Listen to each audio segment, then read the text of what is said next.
Hello mga lods. Yan.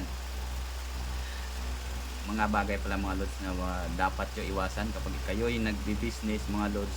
Mga ito mga lods. Para hindi kaagad-agad kayo malulugi or lumaki pa ang inyong business. Ito yung dapat yung iwasan para hindi magbabangkrap ang inyong mga business o inyong sari-sari store. Ito mga lods.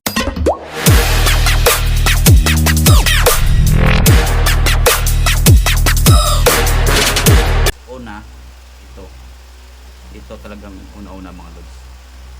Ang alak mga lods ay isang sanhi din yan sa atin pagka-bankrupt mga lods, kasi yan ay malalaki yung mga puhunan mga lods. Tapos dyan yung kukunin sa inyo tindahan ng pag-iinom. Sanhi yan sa ating pagkakabankrupt mga lods. Pangalawa, ito ang pagyuyusi mga lods, isa din yan. Iwasan yung mga lods na pag nag-iinom kayo tsaka nagyuyusi, dyan kayo kukuha sa inyong business o sa inyong sari-sari store, kasi malaki din yung puhunan. Laki yung puhunan, maliit na yung kikitain dyan mga lods. Sanhi din yan sa pagkabankrupt ng inyong business mga lods. Yan.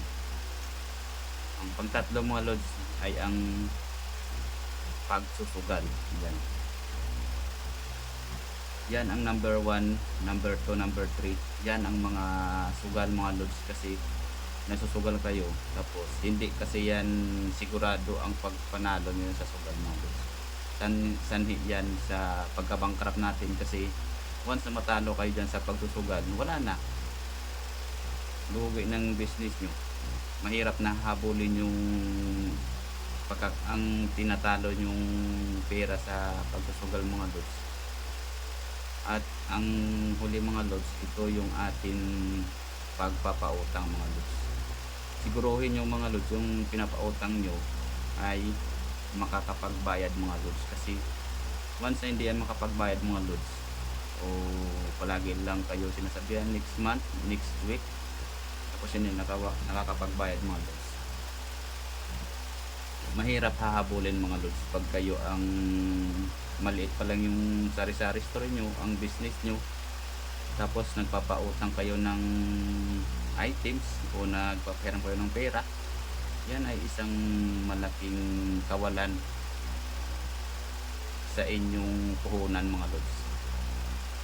Sabi pa pag dyan lahat kinukuha yung dyan pa kinukuha sa puhunan nyo yung pinapautang nyo, tapos pinapahiram nyo mga lods, yan ay babagsak talaga ang nyo mga lods. Babagsak talaga yung inyong negosyo. Yan mga lods ang iwasan nyo mga lods. Yan ang iwasan nyo: sugal, sigarilyo, alak, saka pagpapautang mga lods. Yan ang mga mabibigat na mga sanhi ng inyong pagkalugi sa inyong business mga lods. Iwasan nyo yan talaga 100% mga lods. Pag yan ang naiwasan nyo, yan ay yung business nyo ay magbo-boom talaga mga lods. Yan. Sana may makuha kayong kunting informasyon at kunting kalam. Thank you for watching. God bless.